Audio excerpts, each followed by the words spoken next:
Тоғы қызылша жер 2019 жылдан бастап осы Шу ауданында Белбасар ауылдық округында қант қызылшасының егумен айналысады. 2000 гектарға жуық жеріміз бар. Биылғы жылы 816 гектар жерге қант қызылшасы отырғызылды. Қазіргі таңда 3 Холмер деген немецкий комбайндармен қызылшаны қазып жатыр. Дождевальный машиналармен суғарамыз, және де сплинкерная система қолданамыз. 85 гектар сплинкерная система бар.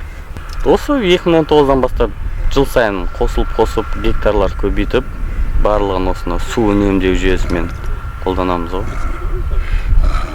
Қант қызылшасын Меркі қант зауытына өткіземіз. Күнделікті 50 шақты КАМАЗ көлігімен жеткіземіз. Қазіргі таңда тоғы қызылшада 85-ке жуық жұмысшы қызмет атқарады. Олар жаңа ішінде директор, агроном, техника айдайтын мамандар, механизаторлар бар. Барлық сала қамтылған ғой.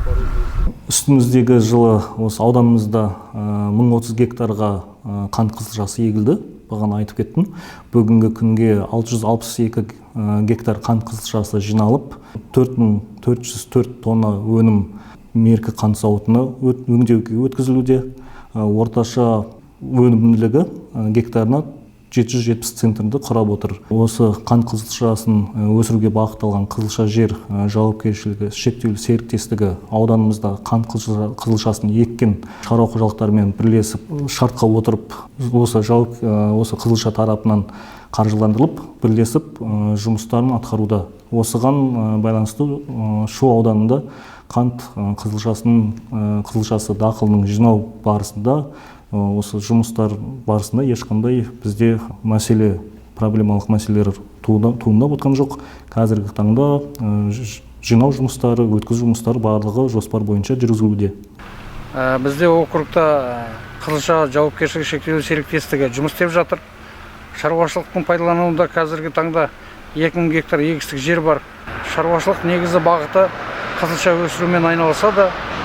Жалпы округқа келетін болсақ, біздің округте 249 шаруа қожалық бар. Оның ішінде 24 шаруа қожалығы мал бағытында мал шаруашылығымен айналысады.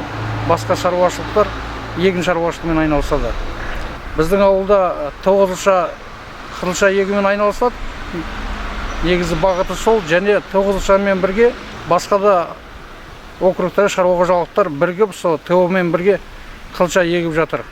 Биылғы мысалға Құлпыбай, Мақсат, Бақыт шаруа қожалықтары бірігіп шаруашылықпен бірлесіп қызылша егумен айналысты. Жалпы 84 гектар жерге қызылша егілді, 3 шаруа қожалық екті.